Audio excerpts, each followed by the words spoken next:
और वो बहुत धनाढ़ था। हर तरीका अपनाया था उसने, ब्याज पर ब्याज, ठगी, बेईमानी, बहुत धनाढ़ हो गया। एक दिन वो मुनीम को कहने लगा, मुनीम, मैं किसको दान करूं ताकि मेरी आने वाली पीढ़ियों को सुख मिले?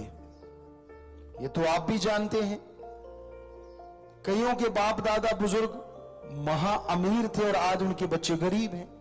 कईयों के कुछ भी नहीं थे, आज उनके बच्चे बहुत अमीर हैं। ये तो चलता रहता है, पता नहीं कौन कब गरीब और कब अमीर। तो यही बात सोच के शाहूकार कहने लगा कि मुनीम,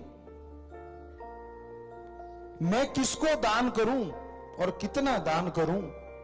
मेरा दिल करता है मैं खाना खिलाऊं ताकि आने वाली पीढ़ियों का भला हो। मुनीम कहने लगा, जी आपके पास तो बहुत दौलत है। कहता कितनी? कहते आने वाली 10-11 पीढ़ियां जितना मर्जी खाते रहे तो भी धन खत्म नहीं होगा। शाहू को रोने लगा। मुनीम हैरान हो गया, कहने लगा रो क्यों रहे हो? कहता 12वीं पीढ़ी को कौन खिलाएगा? तो मुनीम कहने लगा, अभी जो आपने जिक्र किया था, दान करना पड़ेगा तो आने वाली पीढ़ियों का भला होगा। तो शाहूकार कहने लगा, क्या करूं मैं? तो मुनीम समझदार था, कहने लगा, जी आज आप खाना खिलाओ किसी को। किसको खिलाऊं? एक रूहानी भगत संत था, फकीर था, फक्कड़, मजदूरी भी करता था और मालिक का नाम भी लेता था। कहने लगे, जाओ उसका घर पास में है, आप उनको खाना खिला दो। मुनीम को साथ लेके शाहूकार गया। शाम का समय था, दरवाजा खटखटाया। अंदर से वो मेहनत मजदूरी करके आया वो फकीर बाहर आया। कहने लगा, हाँ जी। कहने लगे, भाई ये अंजल ग्रहण करो, मैं आपके लिए लेके आया हूं। कहता है, सेठ जी 5 मिनट रुको आप। वो अंदर गया, अंदर से बाहर आया। कहने लगा, हाथ जोड़ दिए। सेठ जी कहने लगे, क्या हुआ? कहने लगा, जी आप किसी और को दान दे दो। कहते क्यों? कहते मेरे पास कल का भोजन है सुबह का, हमें जरूरत नहीं है, किसी जरूरतमंद को दे दो। शाहूकार की आंखें खुल गई। मैं 12वीं पीढ़ी का सोच रहा हूं और ये कल शाम का नहीं सोच रहा।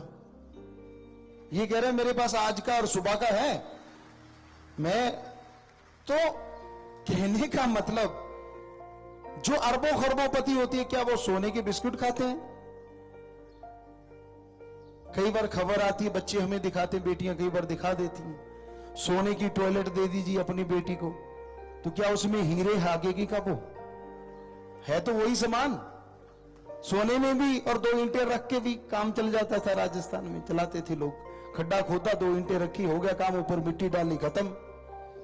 तो मतलब ये क्या है? आप जोड़ते जाते हो, खुद सुख नहीं लेते, बच्चे बाहर निकाल देते, लास्ट में जुड़ा जुड़ाया उनके हाथ में क्या मिला?